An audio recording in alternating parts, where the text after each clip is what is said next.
Historia. La Revolución Rusa.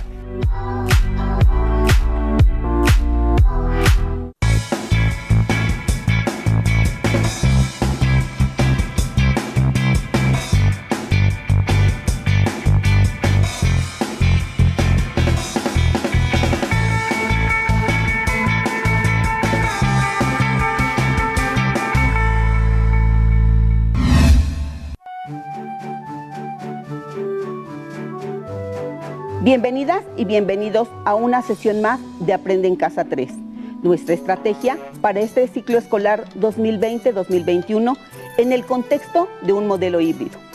Esperemos que estén aprovechando al máximo este tiempo para ampliar su interés y conocimientos de la asignatura Historia. Esta sesión corresponde a primer grado de educación secundaria. Mi nombre es Yolanda Cruz Torres, profesora de Historia en escuelas de nivel secundario. Les recuerdo la importancia de mantener una sana distancia y lavarse las manos con agua y jabón durante al menos 20 segundos. Al salir de casa, no olviden usar correctamente su cubrebocas, porque al cuidarnos a nosotros mismos, cuidamos a los demás. La sesión de hoy tiene como propósito explicar la participación de Rusia en la Primera Guerra Mundial y las causas y consecuencias de la Revolución Rusa. Para el desarrollo del tema, les sugiero anotar en su cuaderno las siguientes preguntas clave. ¿Cómo fue la participación de Rusia en la Gran Guerra? ¿Cuáles fueron las causas de la Revolución Rusa? ¿Qué consecuencias trajo para el mundo esta revolución? Lo que van a necesitar, además de cuaderno, colores, bolígrafo y su libro de texto, es poner toda su atención al desarrollo del tema, para que descubran y anoten las respuestas a las preguntas planteadas. Los primeros años del siglo XX estuvieron marcados por cambios sociales, económicos y políticos derivados de la industrialización y del colonialismo. El tren transiberiano recorría todo el territorio ruso, desde Moscú hasta Vladivostok. El barco inglés Lusitania ya navegaba de Europa a América en solo 4 días y medio. El telégrafo, inventado por el ingeniero italiano Guillermo Marconi, enviaba mensajes de Inglaterra a los Estados Unidos de América, e Inglaterra entregaba al mundo deportes como el tenis, el fútbol, el box, el patinaje y el golf. En 1903, el Premio Nobel de Física se otorgaba por primera vez a una mujer, Marie Curie, por sus investigaciones sobre el fenómeno de la radiación, premio que volvió a recibir en 1911 por el descubrimiento de los elementos químicos radio y polonio. Este último llamado así en honor a su país de origen, Polonia. El cine mudo hizo su aparición gracias al invento de los hermanos Lumière y Edison. En los Estados Unidos de América se ve circular automóviles movidos con motor producidos en serie por Henry Ford, y las calles se iluminaban con pequeños soles, gracias a la energía eléctrica aplicada al foco. Una mañana de 1903, los norteamericanos hermanos Wright realizan su más anhelado sueño, volar, pues logran despegar del suelo en su monoplano y recorrer la increíble distancia de 50 metros. Sin embargo, no todo fueron avances y diversión. Como recordarán, en siglos anteriores surgieron varias potencias en Europa que se declararon rivales, desatando una lucha por conseguir más territorios, materias primas y nuevos mercados para vender sus productos. En 1900, junto con el nacimiento de un nuevo siglo, las tensiones geopolíticas en Europa se hicieron cada vez más evidentes. El nacionalismo, surgido en Europa a mediados del siglo XIX, junto con la paz armada, abonaron el terreno para acrecentar el ambiente bélico.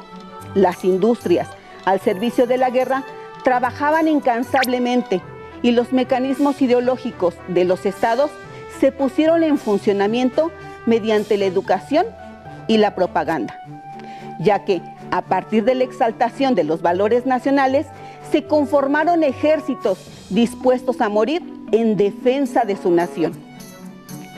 ¿Sabían que la propaganda utilizada por los países estaba encaminada a influir en la mente y en la forma de actuar de sus habitantes?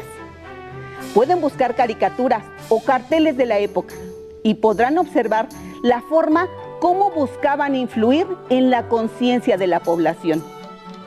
El nacionalismo fue usado por los gobiernos para convencer y justificar ante el pueblo la necesidad de ir a la guerra. Como ejemplo, observen las imágenes que les presentamos en pantalla. En estos carteles se hace un llamado a los jóvenes para unirse al ejército. La Primera Guerra Mundial fue un claro ejemplo de la forma en que el sentimiento nacionalista fue exaltado y utilizado para el reclutamiento de tropas y, aunque no fue el único conflicto en que este sentimiento fue uno de los más importantes. Los gobiernos de las potencias centrales y los de la Triple Entente plantearon la guerra como una afrenta a su nación. Sin embargo, detrás de eso estaban presentes los afanes expansionistas de las potencias, que dominaban otros territorios, como una muestra de su fortaleza como nación. El inmenso imperio ruso, bajo el poder de la familia Románov, no fue la excepción. La guerra ruso-japonesa de principios del siglo XX tuvo como finalidad la conquista de los territorios como Manchuria y Corea. En este enfrentamiento, los rusos fueron derrotados por los japoneses, lo que puso de manifiesto el descontento de la población hacia el gobierno del zar Nicolás II. Ese descontento los llevó a una primera revolución en 1905, a través de la cual se logró establecer una monarquía constitucional y una Duma o parlamento, con poderes legislativos que, no obstante, seguiría controlada por el zar. Así que las condiciones de miseria en las que vivía el pueblo no fueron modificadas. El zarismo, sin tomar en cuenta el atraso del país ni el abismo entre ricos y pobres, reclutó a millones de soldados para participar en la Primera Guerra Mundial, en apoyo a Serbia, 2 días después de que Austria le declarara la guerra en 1914. El desarrollo de la guerra representó un enorme sacrificio para la población rusa. Con el estancamiento del frente occidental, Alemania se concentró en el frente oriental y el combate contra el imperio ruso. Las tropas rusas, desorganizadas y con armamento obsoleto, sufrieron innumerables derrotas. Los soldados empezaron a desobedecer las órdenes de sus generales o a desertar del frente. En las ciudades y en el campo, las manifestaciones fueron en aumento por la escasez de alimentos, los bajos salarios, las duras condiciones de trabajo y la falta de combustible para enfrentar el invierno ruso. En 1917, la inconformidad social y la lucha de sectores y de partidos en contra del régimen zarista endureció la represión del gobierno hacia sus opositores. La Revolución Rusa había comenzado. Para comprender mejor este proceso, les invito a ver y a escuchar el siguiente video. La Revolución Rusa se inicia dentro del marco de la Primera Guerra Mundial. Existen 3 causas principales. La primera, la derrota del ejército ruso en la Gran Guerra, con la consecuente baja de soldados. La segunda, una grave crisis económica. Recordemos que Rusia era casi un pueblo feudal, pues el 80% de su población eran campesinos que vivían en la miseria, mientras que la aristocracia terrateniente vivía en la opulencia, a pesar de ser una minoría. Un abismo separaba a ricos y a pobres. La tercera es la baja popularidad de la familia Románov, quienes habían gobernado Rusia por más de 3 siglos, bajo un marcado despotismo que provocaba el rechazo del pueblo. Entre sus excentricidades encontramos a su consejero, un monje llamado Rasputín, quien se jactaba de haber curado al príncipe y vivía a costa del pueblo con lujos y excesos. Ante tal situación, en 1917 inicia una revolución que podemos dividir en dos etapas. La primera de ellas inicia en febrero, con una huelga de más de 200,000 obreros en protesta por el caos y las injusticias. Ante la falta de apoyo político y militar, el zar Nicolás II se ve obligado a abdicar y se establece un gobierno provisional encabezado por Alexander Kerensky, quien logra pacificar momentáneamente al país. Entre sus acciones podemos mencionar libertad de prensa y de reunión. No tomó represalias contra los opositores y permitió el regreso de los exiliados políticos. Entre los exiliados políticos se encontraba Vladimir Ilich Ulyanov, quien adoptó el apodo revolucionario de Lenin, que buscaba una organización basada en las ideas marxistas encaminadas al socialismo. León Trotsky buscaba también cambios radicales, por lo que era partidario de las ideas leninistas. La segunda etapa de la revolución se inicia en octubre del mismo año, con la participación de Lenin, Trotsky y José Stalin, quienes, junto con los bolcheviques, que significa mayoritarios, logran tomar el Palacio de Invierno, poniendo fin al gobierno de Kerensky. Como consecuencia de ello, en 1917 el gobierno ruso y Alemania acuerdan un cese al fuego. En marzo de 1918, como parte de los acuerdos de la Primera Guerra Mundial, Rusia abandona Polonia, Lituania y una parte de Bielorrusia. El gobierno leninista funda en 1922 la Unión de Repúblicas Socialistas Soviéticas y en 1924, tras la muerte de Lenin, dos líderes se disputan el poder, León Trotsky y José Stalin. Este último logra imponerse y expulsa del país a Trotsky, quien más tarde recibió asilo político en México. Stalin promovió el desarrollo económico, científico e industrial de la URSS bajo el régimen socialista.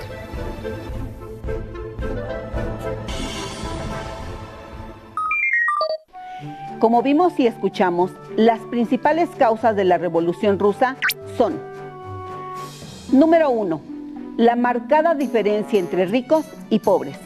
Los campesinos representaban más del 80% de la población y vivían en condiciones de gran pobreza.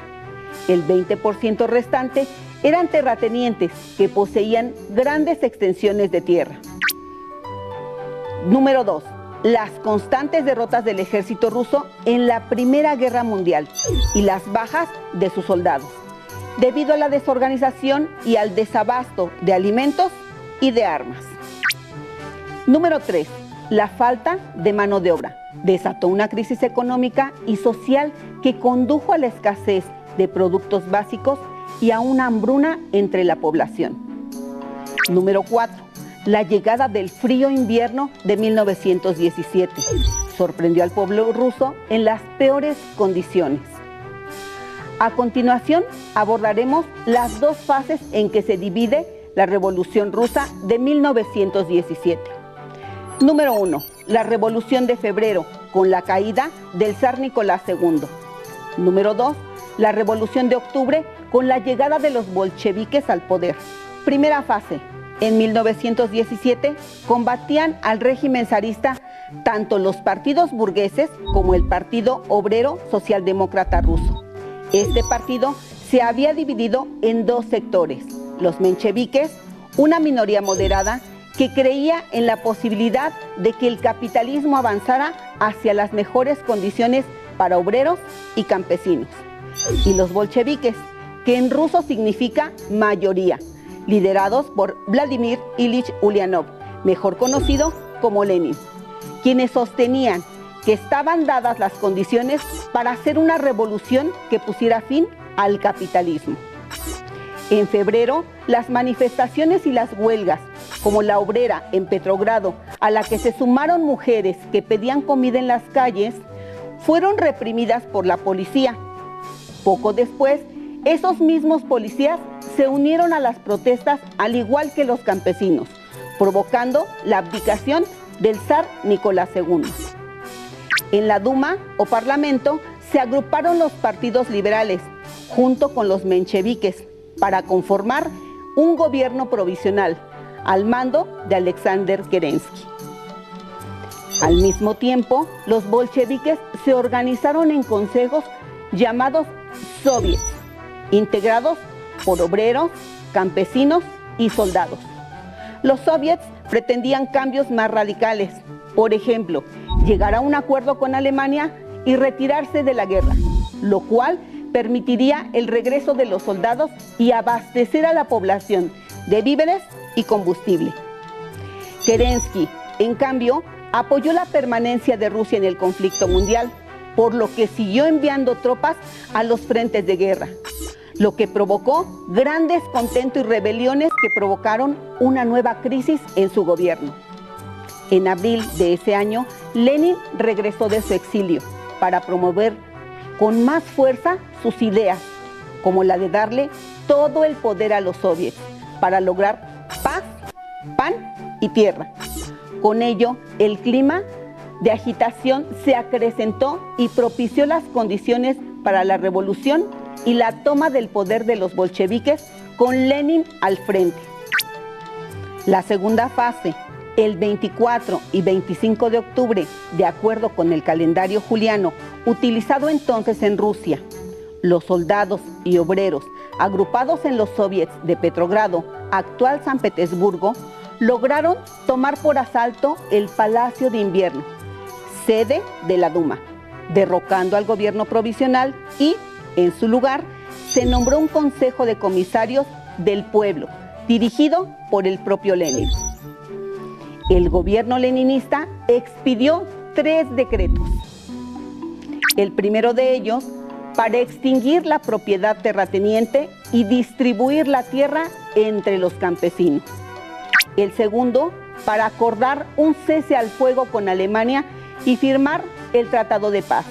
De esta manera, Rusia quedaba como nación derrotada en la Gran Guerra, pues tuvo que ceder varios territorios, pero lograba establecer la paz. El tercero, de las nacionalidades, mediante el cual se les daba a las naciones que habían sido controladas por el zarismo la libertad de independizarse o de integrarse a la recién creada República Socialista Federativa Soviética de Rusia y antecedente de la Unión de Repúblicas Socialistas Soviéticas. En 1918 se formaron 2 ejércitos, el llamado Ejército Rojo, integrado por los bolcheviques y organizado por León Trotsky, y el Ejército Blanco, integrado por fuerzas contrarrevolucionarias que intentaron derrocar al gobierno leninista, buscando el apoyo de países como Francia y los Estados Unidos de América. Intento que fracasó y fueron derrotados por el Ejército Rojo, integrado en su mayoría por obreros y campesinos. La economía del país estaba en ruinas y la población vivía en la miseria, por lo que el principal reto del gobierno fue la reconstrucción económica y militar. El descontento de los contrarrevolucionarios ocasionó un atentado en contra de Lenin, quien inició un proceso de depuración en las filas revolucionarias. En el año de 1919 se inauguró el primer Congreso de la Tercera Internacional, que en solidaridad con obreros y campesinos buscó la liberación nacional de los pueblos coloniales y semicoloniales de Asia. El 30 de diciembre de 1922, con la finalidad de integrar a las diferentes nacionalidades, se proclamó la creación de la Unión de Repúblicas Socialistas Soviéticas, hasta su disolución en 1991.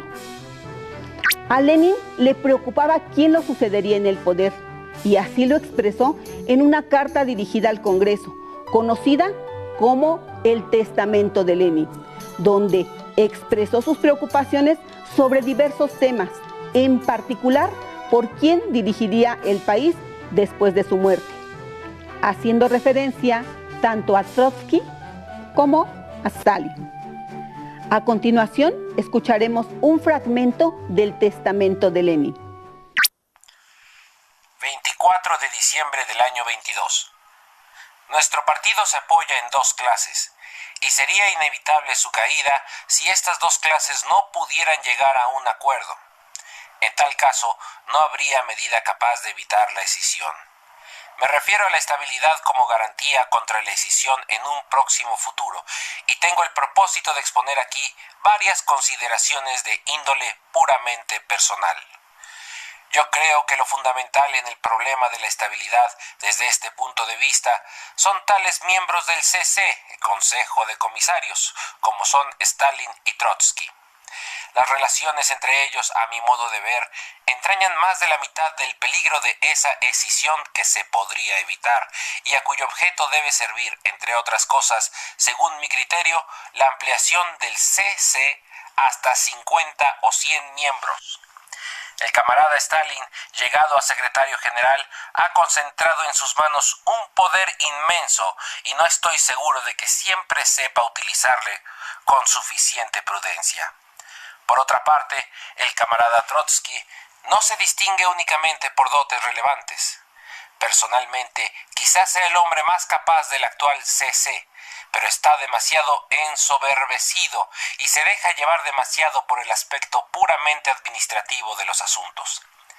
Estas dos cualidades de dos destacados dirigentes del CC actual pueden conducir sin quererlo a la escisión. Y si nuestro partido no toma medidas para impedirlo, la escisión puede producirse de manera imprevista. En cuanto a los jóvenes miembros del CC, diré unas palabras de Bukharin y Piatakov. Son a mi juicio los que más se destacan entre los más jóvenes y al tratarse de ellos se debería tener en cuenta lo siguiente. Bukharin no solo es un valiosísimo y notable teórico del partido, sino que, además, se le considera legítimamente el favorito de todo el partido. Pero sus concepciones teóricas pueden calificarse de enteramente marxistas con muchas dudas, pues hay en él algo escolástico. Jamás ha estudiado y creo que jamás ha comprendido por completo la dialéctica. Viene después Piatakov, hombre sin duda de gran voluntad y dotes, pero que se deja llevar demasiado por el ejercicio de la administración y el aspecto administrativo de los asuntos para que se pueda confiar en él, en un problema político serio. Naturalmente, una y otra observación son valederas solo para el presente, suponiendo que estos dos destacados y fieles militantes no encuentren ocasión de completar sus conocimientos y de corregir su formación unilateral. ¿Qué les parece? Realmente era una persona observadora, ¿cierto? Sus presentimientos se hicieron realidad. Las pugnas por el poder entre Lev Trotsky y Joseph Stalin iniciaron después de la muerte de Lenin. Es momento de hablar de las consecuencias más importantes que dejó esta revolución. 1. La caída del zarismo y con ello el fin de los casi 3 siglos de la dinastía Romanov en Rusia. 2. La instauración del primer país socialista en el mundo. 3. La creación de la Unión de Repúblicas Socialistas Soviéticas en 1922. 4. Se produjeron cambios sociales, culturales, significativos como el debilitamiento de las religiones y el fomento del ateísmo, el aborto legal y el divorcio y la despenalización de la homosexualidad, aunque después volvió a prohibirse en 1934. Mejoras sociales para las mujeres, una educación laica, obligatoria y gratuita. Las consecuencias para el mundo se pueden resumir de la siguiente manera. 1. La Revolución Rusa se constituyó como el primer hecho histórico mundial donde los ideales del marxismo buscaron implantarse en la sociedad. 2. En la economía, significó poner los medios de producción al servicio de las mayorías. 3. En lo político, se planteó la dictadura del proletariado, es decir, el ejercicio del poder del Estado por parte de obreros y campesinos, agrupados en los soviets. 4. El triunfo de la Revolución Rusa marcó la división del mundo en dos bloques, el socialista y el capitalista.